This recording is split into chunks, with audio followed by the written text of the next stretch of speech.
28 फरवरी 2026, एक युद्ध जिसने दुनिया को हिला दिया। चलिए देखते हैं ये सब आखिर हुआ कैसे। तो देखते हैं कि ये सब कैसे हुआ। बात करेंगे युद्ध की शुरुआत की, फिर संघर्ष के कारणों की और आखिर में दुनिया पर इसके असर की। तो इस जंग की शुरुआत हुई अमेरिका और इजराइल के एक बड़े कोऑर्डिनेटेड हवाई हमले से। ऑपरेशन शुरू हुआ तेहरान जैसे कई शहरों पर हमले से। निशाने पर थे मिलिट्री और सरकारी ठिकाने। इन हमलों का पहला निशाना था ईरान का टॉप लीडरशिप, ताकि एक ही झटके में जंग खत्म हो जाए। और फिर खबर आई कि ईरान के सुप्रीम लीडर की हत्या हो गई है। इससे पूरे रीजन में हड़कंप मच गया। लेकिन ये सब कुछ अचानक नहीं हुआ। असल में इस जंग की जमीन महीनों से तैयार हो रही थी। ईरान के अंदर सरकार के खिलाफ प्रदर्शन हो रहे थे और डिप्लोमेटिक बातचीत भी फेल हो चुकी थी। तनाव बढ़ता ही जा रहा था। न्यूक्लियर डील पर बातचीत एक आखिरी मौका थी, पर दोनों ही पक्ष अपनी अपनी बात पर अड़े रहे और बातचीत फेल हो गई। हमलों के कुछ ही घंटों के अंदर ईरान ने पलटवार किया और ये जवाब बहुत जोरदार था।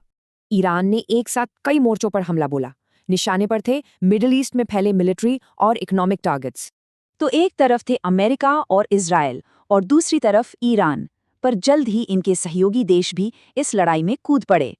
और देखते ही देखते ये झड़प एक बड़े युद्ध में बदल गई, जिसमें नए देश और नए मोर्चे खुलते गए।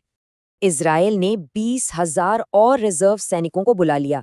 ये एक लंबी और बड़ी लड़ाई की तैयारी थी। फिर 2 मार्च को हिजबुल्लाह भी जंग में शामिल हो गया और उसने इजराइल पर हमला कर दिया। लेबनान में भी जमीनी लड़ाई शुरू हो गई।